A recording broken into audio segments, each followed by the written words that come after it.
You picked the winning stock. It moved exactly as you predicted, a clean, powerful ascent. And yet, at the end of the month, your trading account is smaller.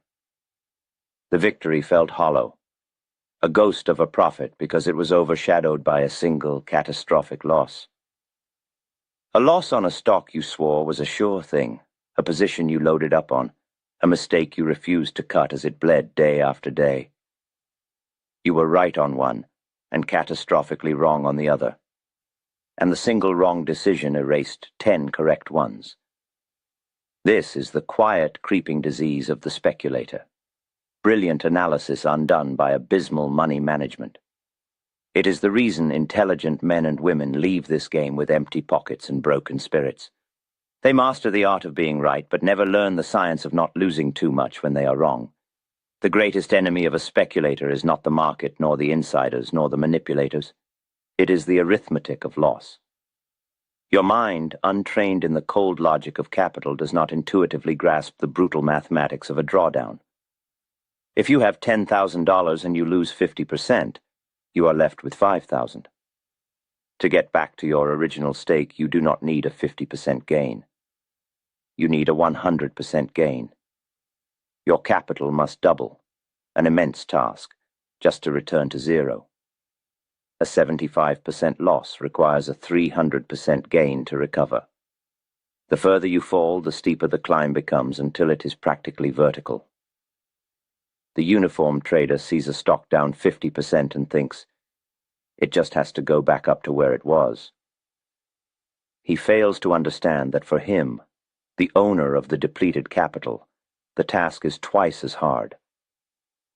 This mathematical asymmetry is the hidden reef upon which countless trading accounts are wrecked. This is not a failure of intelligence. It is a failure of emotional discipline. The reason you place a trade that is too large, risking a quarter or even half of your capital on a single idea, is hope. It is the intoxicating, venomous hope for the one great play. The trade that will change your life, buy the house, and silence the doubters forever. You are not speculating. You are buying a lottery ticket with terrible odds. You have abandoned the business of calculated risk and entered the realm of pure gambling. A professional treats each trade as a calculated business expense. The novice treats each trade as a desperate plea to the gods of fortune. The professional knows that over a year of 100 trades, a disciplined approach to risk will yield a profit. The novice hopes one trade out of 100 will make him rich, and in doing so, ensures that one of the other 99 will eventually lead to his financial ruin. Money management is the governor on the engine of your ambition.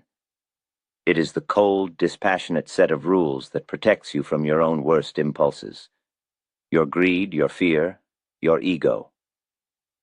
Your ego will tell you that this trade is different, that you have never been more certain, that the information is solid, the pattern is perfect, and it is time to bet the farm. It is at that precise moment of supreme confidence that you are in the greatest danger. The market has a unique and cruel way of humbling those who believe they have solved its riddle. True confidence is not found in the certainty of a single outcome. It is found in the certainty of your own process, a process that guarantees your survival, regardless of any single outcome. The goal is not to make a fortune on one trade. The goal is to stay in the business of trading long enough for a fortune to be made. I learned this lesson not in a book, but in the crucible of devastating loss. I have made fortunes and I have lost them. And every time I lost one, it was because I strayed from my own rules of capital preservation. In the great cotton market of the early 20th century, I built a position that was the talk of Wall Street. The tape told me cotton was going higher, and I listened. I bought, and as it moved in my favor, I bought more. I was pyramiding my position with skill and precision, adding to a winner, letting the market's own momentum finance my growing line of contracts. My paper profits swelled to millions of dollars, a staggering sum at the time. I was known as the Cotton King. But then something shifted. A man I respected, a supposed cotton expert named Percy Thomas, came to me with a compelling story. He insisted the crop was smaller than anyone realized, and that the price was destined for stratospheric heights. He was eloquent. He was confident. And I, at the peak of my success, allowed my ego to listen. I held my enormous position, even as the tape began to whisper a different story. The price action softened. The buoyant rise turned into a heavy, sagging consolidation. My own rules, the very rules that had made me the millions, screamed at me to sell, to protect my gains. But the expert's voice and my own pride told me to hold. I was Jesse Livermore. I was the Cotton King. The market would bend to my will. It did not. The market never bends. The floor fell out from under the price. In a cascade of selling, the price of cotton collapsed. My millions in profit evaporated in a matter of days, then hours. I did not just lose the profit. My position was so large, so leveraged, that the reversal plunged me into $1 million of debt. I went from being a king to being a pauper in less than a month. Why? Not because my initial analysis was wrong. It had been spectacularly right. I lost everything because I abandoned the most fundamental rule of speculation: money management. I allowed a single position bloated by hubris to become so large that its failure could destroy me. I listened to another man's opinion instead of the market's facts. The tape is the only expert you should ever heed. That catastrophic loss taught me more than all my victories combined. It taught me that no man is bigger than the market, and that the speculator's first and most important job is to live to fight another day.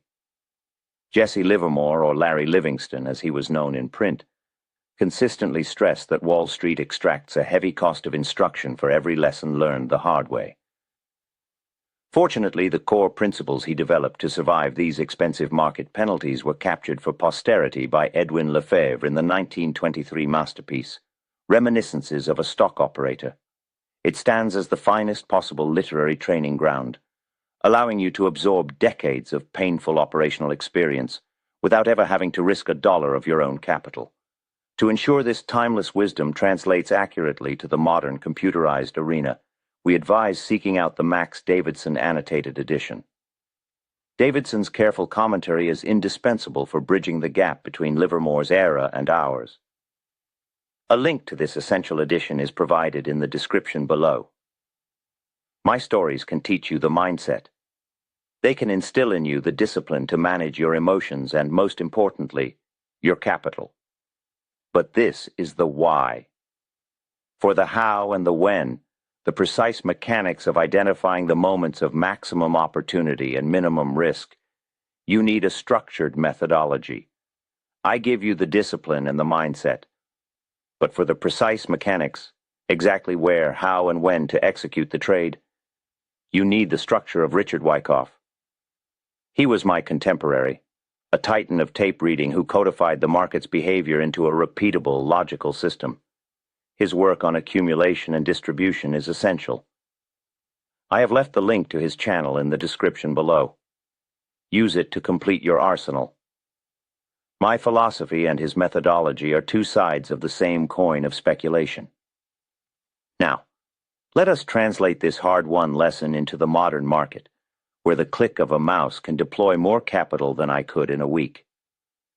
The principles remain unchanged, only the speed of their consequences has increased.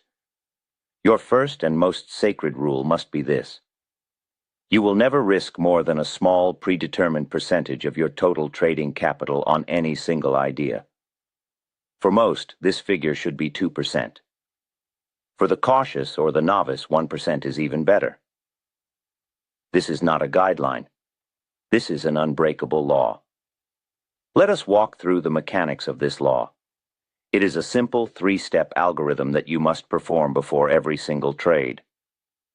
First, you must know your total trading capital. Let us assume it is $50,000. This is your war chest. It is the lifeblood of your business. Second, you calculate your maximum permissible risk per trade. At 2%, your maximum dollar risk on this $50,000 account is $1,000. This means that if this single trade goes completely against you and hits your predetermined exit point, the total loss to your account will be no more than $1,000. This is a manageable loss. It is a business expense. It will sting, but it will not cripple you. You can take 50 such losses before your account is gone. The odds of that, if you have any edge at all, are infinitesimally small. Third, you determine your position size based on this risk. This is the step where most fail. They think about how many shares they want to own, not how many their risk parameters allow them to own. Let us take an example from the consumer sector. Imagine you are watching a company like Decker's Outdoor, a maker of footwear. You have done your analysis. You see the stock has been in a long period of quiet accumulation, and now it is beginning to move up on increasing volume. You decide to buy it as it breaks out of this base, say at a price of $900 per share. Now you must define where you are wrong. Where is the price that invalidates your thesis? This is your stop loss. It must be a logical point on the chart, not an arbitrary dollar amount. Perhaps it is just below the recent consolidation area, at $870. Your risk per share is the difference between your entry and your stop. 900 minus 870 is $30. This $30 gap is the risk you are taking on each share you purchase. Now, you apply the rule. Your maximum risk for the entire trade is $1,000. Your risk per share is $30. To find your correct position size, you divide the total risk by the per share risk. $1,000 divided by $30 is 33.3. You round down. Your position size is 33 shares, not 300, not 100. 33. Your total position will be worth around $29,700. But the only number that matters is the $1,000 at risk. If you are stopped out, you lose $1,000. If the stock goes to $1,000, you make a profit of $3,300, a 3-to-1 reward for your risk. This is how you run a trading operation as a business. You have defined your cost and your potential profit. You have replaced hope with arithmetic. What happens when you break this rule? What do you do when you find yourself in a trade that is too large and it is now deep in the red? The human impulse is to freeze or to hope. You look at the screen, a nauseating feeling in your stomach as the loss grows larger. You tell yourself it will come back. You start looking for news, for any reason to justify holding on. This is the path to financial ruin. The correct action is immediate and ruthless. You must perform surgery on your own portfolio. The moment you realize your position is oversized and your loss has exceeded your predetermined risk limit, you must cut it down. Immediately. You do not wait for a bounce. You do not wait for the end of the day. You hit the sell button and reduce the position to a size that conforms to your original money management rules. If your rules dictated a $1,000 risk and you are now down $5,000, you have taken 5 times the appropriate risk. You must sell at least 4/5 of the position instantly. The relief you will feel will be immediate. The emotional pressure of an oversized loss clouds all judgment. It turns a speculator into a gambler and a gambler into a desperate fool. By cutting the position down to a manageable size, you drain the emotion from the situation. You can now look at the chart with clear eyes. You can reassess the trade on its merits, not through the distorted lens of fear and regret. Often you will find that the best course of action is to sell the remainder as well. The primary goal is not to salvage the trade. It is to salvage your capital and your mental clarity. Consider another scenario. You have been disciplined. You have been following your 2% rule, but you have encountered a string of 5 or 6 consecutive losses. Your account is down 10 or 12%. Your confidence is shaken. You start to doubt your method yourself. This is not a failure of money management, it is a test of it. This is precisely what the rules are for, to allow you to withstand the inevitable periods of drawdown. The capital you preserved by taking those small, controlled losses is your strength. The uninformed trader without rules would have blown up his account on the first or second trade. You are still in the game.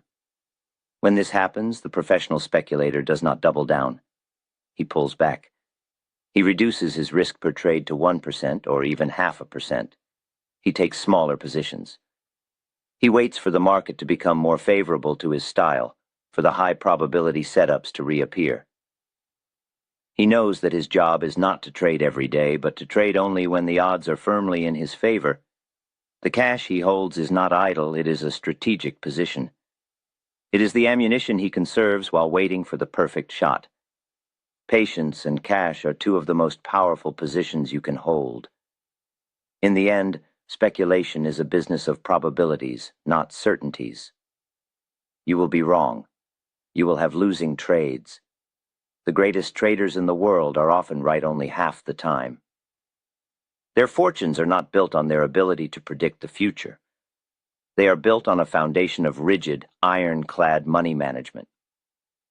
They ensure that their profitable trades are significantly larger than their losing trades. A system that makes $2 for every $1 it risks can be wrong more than it is right and still be wildly profitable. Forget the search for the perfect indicator. Forget the hunt for secret information. Forget the desire to be right on every single trade. These are childish fantasies. Your success or failure as a speculator will not be determined by your analytical genius, but by your discipline as a risk manager. The market is an ocean. It can be calm and inviting one day, and a raging storm the next. Your money management rules are your ship. A small, well-built vessel can weather any storm. A giant, magnificent galleon with a hole in its hull is destined for the bottom. Protect your capital. It is the only tool you have in this great game. The opportunities, the bull markets, the perfect setups, they will always return. The market is eternal. Your job is to ensure that you are still there, with your capital intact, ready to act when they do. Manage your money, and the market will, in time, reward you. Neglect it, and it will surely lead to your exit from the game. Stay disciplined.